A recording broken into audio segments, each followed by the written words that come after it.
የዓረፋን ቀን መጾም የዙል ሒጃን 9ኛ ቀን መጾም እኔ احتسب على الله ان يكفر السنه التي قبله والسنه التي بعده ከአንድ አመት ወደፊትና አንድ አመት ወደ ኋላ 2 አመት ወንጀል ያስምራል ብዬ ተስፋ አደርጋለሁ ይላሉ።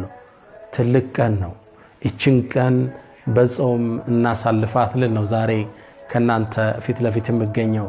በጾም እናሳልፋት። ቤተሰብ ይጾም፣ ልጆቻችን ይጾሙ፣ ወንድሞቻችን መስጂዶቻችን እናስታውስ። በጾም እናሳልፋት። የ2 አመት ወንጀል ትልቅ ጸጋ ነው በአንድ ቀን ጾም። ባለፈው እንደነገርኳችሁ እንዳስታወስኳችሁ እነዚህ ቀናቶች የዙል ሒጃ 10 ቀናቶች ከአንድ ሌላ ታሪካዊ ጾም ጋር ይያዛል።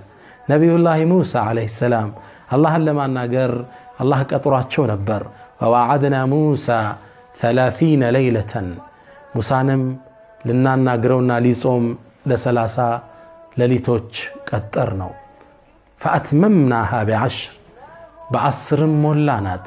فتم ميقات ربه 40 ليلة 40 ቀን ሌሊትም ሲሞላ የጌታ ቀጠሮ ተፈጸመ ይለናል አላህ Subhanahu Wa Ta'ala። ነብይ ሙሳ ዙል ቂዕዳን 30 ቀን ጾሙ። ከዛም ከአንድ ዛፍ ላይ ቆርጠው ጥርሳቸውን ፋቁ አላህን ለማነጋገር። አላህ 10 ቀን ጨምርበት አላቸው። فأتممناها ب10 በ10 ሞላናት ሲል አላህ ይጠቅሳታል። እነዚህ 10 ቀናቶች የዙል ሒጃ 10 ቀናቶች ናቸው። ከዚህ ውስጥ 9ኛዋ ማብራ ከዚህ ታሪካዊ ክስተት ጋር ተተሳሰራለች። በጾም እናሳልፈው። ሙሳም መጨረሻ ላይ አላህን ጾመው አላህ ጋር ተነጋገሩ። وكلم الله موسى تكليما ይችን ቀን በጾም እናሳልፍ። ዱዓና ብዛ። ለኡማው እጃችን አላህን እንማጸነው።